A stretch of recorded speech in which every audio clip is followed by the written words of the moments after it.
I don't suppose we often associate political courage with the backbenchers of the Conservative Party, and yet, in the quiet voice of Mark Pritchard, the MP for the Wrexham, we've heard something remarkable, I think. On Tuesday, a long standing supporter of Israel, a man of party establishment, breaking ranks not in fury but in sorrow, and his intervention over the Israeli government's actions in Gaza and the West Bank is not just a personal reckoning, it may be the first murmur of a moral turn on the British right. Pritchard didn't equivocate.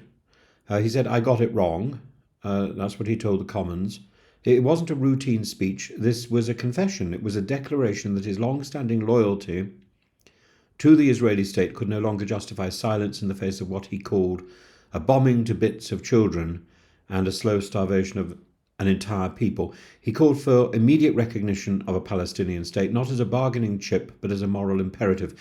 And his argument is rooted in a truth so often forgotten in wartime diplomacy. The life of a Palestinian child is no less sacred than that of a Jewish child, and he was not ambiguous about Israel's right to exist, but he rejected the false binary that has so often dominated this debate, that one must either support Israel or, at all costs, or be accused of anti-Zionism or worse.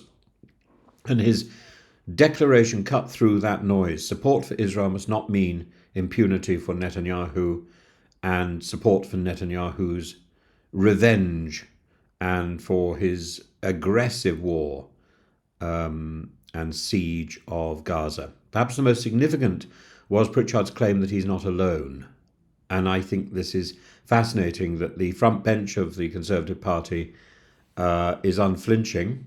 I think it's going to have to come to the same view.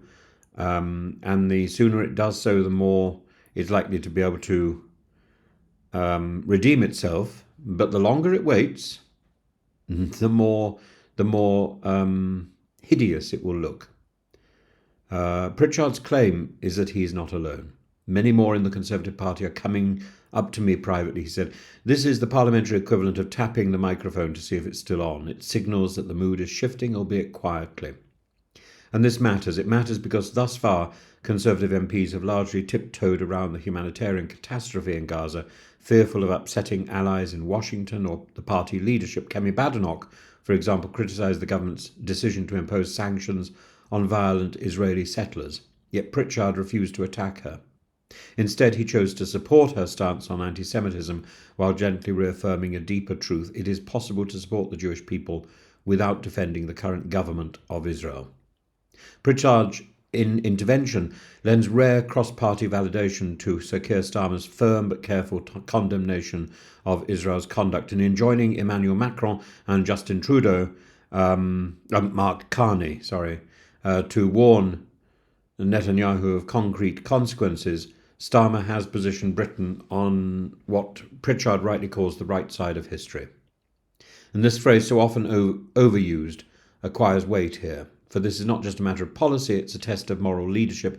And when a self-professed pro-Israel Tory MP accuses Netanyahu of being on the wrong side of justice, it's not a slogan, it's a signal. The speech was not just brave, it was profoundly humane. This is not this is not Parliament's greatest hour. He admits his concern was clear, that future generations will look back at this moment and ask, why didn't Britain speak out when the bombs fell on babies? Why did we wait until while 13,000 children were killed? It's a rebuke not just to Israel but to our own inertia. It echoes Martin Luther King's chilling warning, in the end we will remember not the words of our enemies but the silence of our friends. And Pritchard has broken that silence. And Pritchard's comments were not isolated. From across the benches, voices have joined him. Labour's Ian Bryan, the Lib Democrat Lee Dillon, Wales's Ben Lake, even the government's own minister Hamish Falconer acknowledged the strength of Pritchard's remarks and promised to carry that moral urgency to the international stage. There's now growing pressure for Britain to formally recognise the Palestinian state, not as a token gesture, but as an act of political honesty and humanitarian solidarity. Mark Pritchard's words were not perfectly polished, they were raw, they were true. In a parliament so often full of noise, Here was a still small voice of conscience, and perhaps, just perhaps, others will follow. It is, after all, our moral obligation as a nation, as a people, as a parliament, not to walk by on the other side, not this time, not again. I withdraw my support, he said. Let's stand up for life. Let's stand up for the children, not just Jewish children. In that single sentence lies the essence of his stand, not against Israel's existence, but against the death of our own humanity if we stay silent.